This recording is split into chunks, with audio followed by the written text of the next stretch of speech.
अगर bromine add होगा तो हम क्या कहते हैं उसको, ब्रोमीनेशन। अगर फ्लोरीन ऐड होगा तो हम क्या कहते हैं उसको, फ्लोरीनेशन।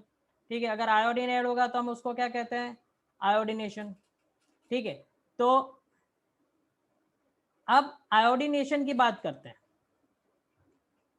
जनरली क्या होता है कि भाई आयोडीनेशन, जैसे अगर आप बात करें फ्लोरीन, क्लोरीन, ब्रोमीन और आयोडीन, अगर साइज के हिसाब से बात करें तो आयोडीन की साइज सबसे बड़ी है और फ्लोरीन की इलेक्ट्रोनेगेटिविटी सबसे ज्यादा है, 4.0 है, आप जानते हो। तो फ्लोरीन की इलेक्ट्रोनेगेटिविटी इतनी ज्यादा है तो उसके रिएक्शंस कुछ सबसे अलग होते हैं। आयोडीन की साइज सबसे ज्यादा है तो उसके रिएक्शन में कुछ वेरिएशंस मिलते हैं। जनरली क्लोरीन और bromine same type of reactions देते हैं, सारे सेम टाइप ऑफ रिएक्शन देंगे, यानी जो क्लोरीन रिएक्शन देगा वो ब्रोमीन भी देगा जनरली। जनरली मोस्टली 99% केसेस में जो क्लोरीन रिएक्शन देगा वो सारे ब्रोमीन देगा, बट नॉट नेसेसरी के फ्लोरीन और आयोडीन वैसे ही रिएक्शन दे। तो यहां पे आयोडीनेशन जो होता है, तो आयोडीनेशन जो होता है वो बहुत ही स्लो होता है। ये लिख लेना नोट्स में, iodination is very slow, and slow होने के कारण वो क्या होता है, रिवर्सिबल होता है। It is what, reversible reaction.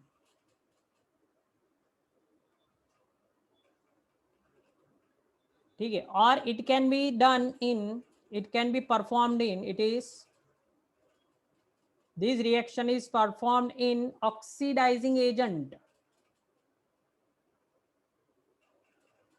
Oxidising agent. Oxidising agent कौन कौन से होते हैं, तो जैसे होते हैं HNO3, ठीक है, और HiO3, ये सारे क्या है, ऑक्सीडाइजिंग एजेंट है जो ऑक्सीजन सप्लाई करता है या फिर हाइड्रोजन को एब्जॉर्ब करता है।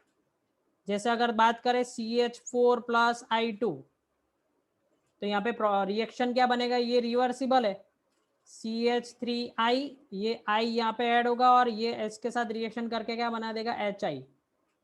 पर इसके साथ साथ हमने जो ऑक्सीडाइजिंग एजेंट यूज किया है उसका रिएक्शन भी देखते हैं। देखो HNO3+HI, देखना ध्यान से, HNO3+HI, तो यहाँ पे बैलेंसिंग करते हैं तो 5HI, ये हमें क्या देता है, 3I2+3H2। तो ये आइटम हम यहाँ पे यूज करेंगे कहाँ पे, ऊपर। तो ये ऑक्सीडाइजिंग एजेंट की प्रेजेंस में ये रिएक्शन होता है, कौन सा, आयोडीनेशन। ये अपनी नोट्स में लिख लेना, iodination is very small and reversible होता है। ये देखो ये रिवर्सिबल रिएक्शन है, बट इसके लिए हमें प्रेजेंस जरूरी है, किसकी, HNO3 या फिर HiO3 की। ठीक है, ये हो गया आयोडीनेशन। अब देखते हैं ब्रोमीनेशन। किसकी होनी चाहिए, हेलो, प्रेजेंस किसकी होनी चाहिए, यस, प्रेजेंस किसकी होनी चाहिए, प्रेजेंस इसकी HNO3 की या फिर HiO3 की। HNO3, और ये लिखा है ना, it is perform in oxidising in presence of oxidising agent like HNO3 and HiO3। अब देखो क्लोरीनेशन की बात होगी, आयोडीनेशन की बात होगी, ब्रोमीनेशन। तो ब्रोमीनेशन की बात करें तो ये देखो CH3 यानी ये क्या हो गया, इथेन। इथेन का ब्रोमीनेशन करेंगे किसके साथ, Br2 के साथ करेंगे, तो ये हो जाएगा सनलाइट। सनलाइट के प्रेजेंस में 522 670 केल्विन टेम्परेचर, आपको टेम्परेचर भी याद रखना पड़ेगा। CH3 CH2 और क्या हो जाएगा, Br। तो अब सिंपल रिएक्शन है, क्या हो रहा है देखो, सब्सटीट्यूशन रिएक्शन, ये हम पढ़ ही रहे हैं, सब्सटीट्यूशन रिएक्शन। तो Br यहाँ से एक हाइड्रोजन को रिप्लेस करके ये हाइड्रोजन उसके साथ रिएक्शन करेगा और Br यहाँ पे ऐड हो जाएगा। तो ये क्या हो गया, CH3 CH2 Br, bromo ethane plus क्या हो जाएगा, HBr। तो ये हो गया ब्रोमीनेशन, दिस इज कॉल्ड ब्रोमीनेशन। इसका नाम क्या होगा, ब्रोमो इथेन। ठीक है, या फिर इथाइल ब्रोमाइड, दोनों नाम है, ब्रोमो इथेन या फिर इथाइल ब्रोमाइड। तो हमने बात की थी, ये फर्स्ट जो चल रहा था, ये फर्स्ट चल रहा था हेलोजिनेशन चल रहा था। अब दूसरा टॉपिक हम कर रहे हैं, दूसरा topic that is called nitration. दूसरा टॉपिक कौन सा है? नाइट्रेशन। अगर आप भूल गए हो तो मैं आपको याद दिला दूं। देखो मैं पीछे ले जाके करते हैं। ये सब्स्टिट्यूशन रिएक्शन चल रहा है, ठीक है। ये सब्स्टिट्यूशन रिएक्शन हम डिस्कस कर रहे थे, उसमें सबसे पहले हमने डिस्कशन किया किसका? क्लोरीनेशन का। और अब हम कर रहे हैं किसका? अब हम कर रहे हैं नाइट्रेशन। नाइट्रेशन का मतलब होता है एडिशन ऑफ NO2 ग्रुप। उसका दूसरा नाम भी होता है vapour phase nitration. Vapour phase nitration. कैसे होता है देखो नाइट्रेशन। CH3 इथेन ले लिया हमने, उसका फ्यूमिंग HNO3। फ्यूमिंग HNO3 का मतलब होता है बहुत ही अल्ट्रा कॉन्सेंट्रेटेड है, उसकी फ्यूम्स भी बहुत डेंजरस होती है। लिक्विड तो डेंजरस होता ही है HNO3, आपने लैब में देखा है, और उसका फ्यूम्स जो होता है वो बहुत ही डेंजरस होता है। यानी फ्यूमिंग HNO3 जो है उसके साथ रिएक्शन होगा, ठीक है। अब यहाँ पे आपको याद रखना है कि दो टाइप के हमें प्रोडक्ट मिलेंगे। सबसे पहला प्रोडक्ट मिलेगा CH3CH2NO2, इसका नाम क्या होगा? Nitro ethane. 1 मिनट, आपके क्वेश्चन के ऊपर आ रहा हूं। नाइट्रो इथेन प्लस दूसरा क्या बनेगा? CH3NO2, ये मिक्सचर मिलेगा जिसका नाम है नाइट्रो मीथेन। और प्रैक्टिकली ये मालूम पड़ा है कि ये 80% होता है और ये क्या होता है?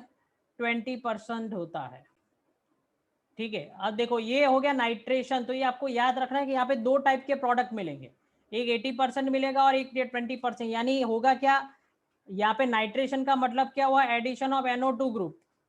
तो NO2 ग्रुप कभी इस दोनों के साथ अटैच होगा और कभी NO2 ग्रुप इन दोनों को तोड़ के अटैच होगा, तो ये CH3NO2 मिलेगा, ठीक है। तो ये प्रोडक्ट कैसे मिला? तो यहां से एक हाइड्रोजन निकल के NO2 ऐड हो गया। और ये प्रोडक्ट कैसे मिला? तो दोनों यहाँ से तोड़ दिए दोनों को और दोनों के साथ एक एक अटैच हो गया, तो ये CH3NO2 मिलेंगे। तो ये आपको याद रखना है कि भाई ये केस हो सकता है।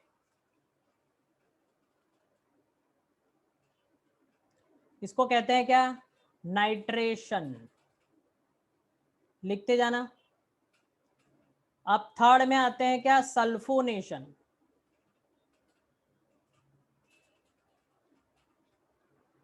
सल्फोनेशन का मतलब होता है एडिशन ऑफ SO3H ग्रुप। तो उसके लिए रिएक्शन देखते हैं। देखो CH3CH2CH3, इसका नाम क्या होगा?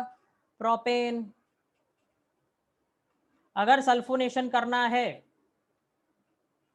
तो आपको याद रखना पड़ेगा कि कौन सा रिएजेंट चाहिए हमें। चाहिए H2SO4 और SO3, और टेम्परेचर होगा 675 केल्विन। जब ये होगा तब क्या होगा? तो ये देखो H2SO4 का मतलब क्या हुआ? H प्लस HSO4, ठीक है। और यहाँ पे SO3H है, तो हमें SO3H फंक्शनल ग्रुप ऐड होगा। यानी सल्फोनेशन का आपको याद रखना है कि हम कौन सा ऐड करेंगे? SO3H फंक्शनल ग्रुप ऐड होगा।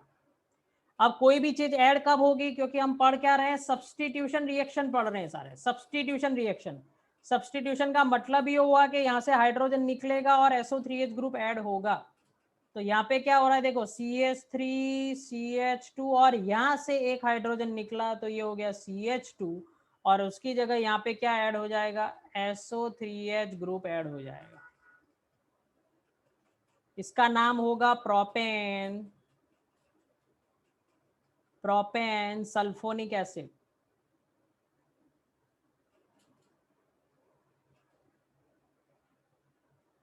सल्फोनिक एसिड, और प्लस क्या हो जाएगा यहाँ पे? H2O। तो ये आपको याद रखना, इस टाइप का रिएक्शन होगा, ओके। तो हमने 3 सब्स्टिट्यूशन रिएक्शन देखे। कौन कौन से? सबसे पहले देखा कौन सा? क्लोरीनेशन।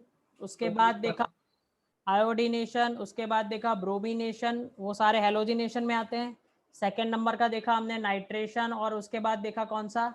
सल्फोनेशन। तो पहले इतना लिख लो, फिर आगे डिस्कस करते हैं। फोर्थ जो रिएक्शन है, ये सारे हम पढ़ रहे हैं केमिकल प्रॉपर्टीज, उसमें फोर्थ केमिकल प्रॉपर्टी जो है दैट इज ऑक्सीडेशन, और दूसरा नाम है उसका क्या, कंबशन, क्योंकि कंबशन का मतलब ही होता है एडिशन ऑफ ऑक्सीजन। तो अल्केन जो होता है, ठीक है, कोई भी अल्केन या हाइड्रोकार्बन हो, alkanes on combustion gives what, gives carbon dioxide and water. Always कोई भी हाइड्रोकार्बन होगा तो वो क्या होगा, कार्बन डाइऑक्साइड और वाटर देगा। अब इसमें हम दो केस को डिस्कस करेंगे, जैसे हमारे टेक्स्ट बुक में भी दिया हो, कंप्लीट ऑक्सीडेशन, कंप्लीट ऑक्सीडेशन, या फिर दूसरा क्या है, कंबशन। कंप्लीट ऑक्सीडेशन या फिर कंबशन, जिसमें सबसे पहले लेते हैं CH4 plus 2O2, complete oxidation. तो यहाँ पे क्या होगा, कंप्लीट ऑक्सीडेशन यानी कार्बन का भी ऑक्सीडेशन होगा और हाइड्रोजन का भी ऑक्सीडेशन होगा। ऑक्सीडेशन का मतलब ये होता है एडिशन ऑफ ऑक्सीजन। तो क्या बनेगा, CO2 और H2O। इसको अगर आप बैलेंस करके लिखोगे तभी मार्क्स आपको मिलेंगे, 2H2O। दूसरा एक रिएक्शन देख लेते हैं, देखो CH3 CH3, ये हो गया इथेन, इसको आप C2H6 लिखोगे तो भी कोई प्रॉब्लम नहीं है। उसका रिएक्शन होगा किसके साथ, O2 के साथ रिएक्शन होगा, तो हमें फिर से क्या मिलने वाला है, CO2 प्लस H2O ही मिलेगा।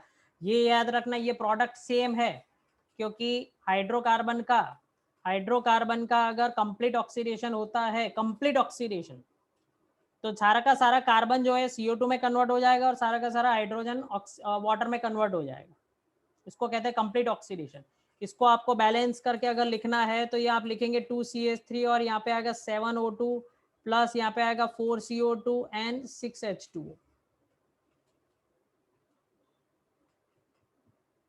ठीक है, तो आप कहोगे सर ये बैलेंसिंग कैसे याद रखना है, तो लास्ट में इसका एक इक्वेशन है, जनरल ट्रिक मैं आपको बता दूंगा। चलो बी देखते हैं।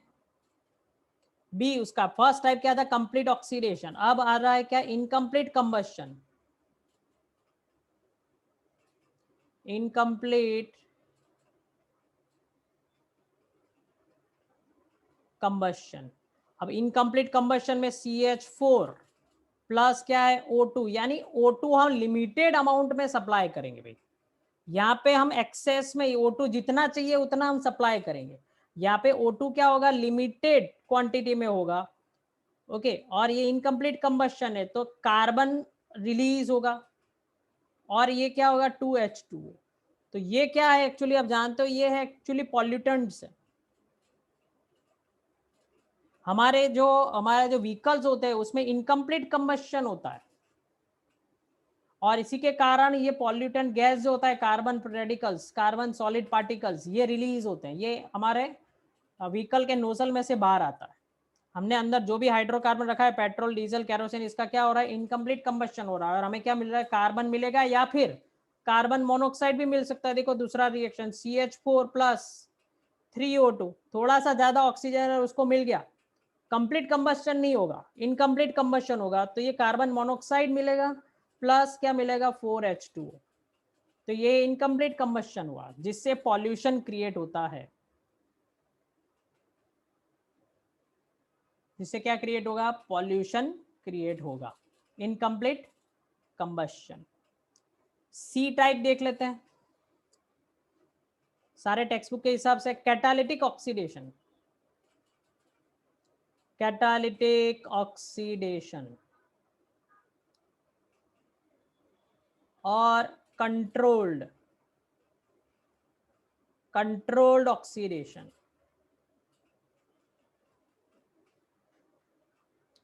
Different products are obtained under different conditions. याद रखना भाई, different products obtained in different condition, जैसे जैसे रिएक्शन कंडीशन होगी उसमें अलग अलग प्रोडक्ट मिलेंगे कैटालिस्ट के हिसाब से,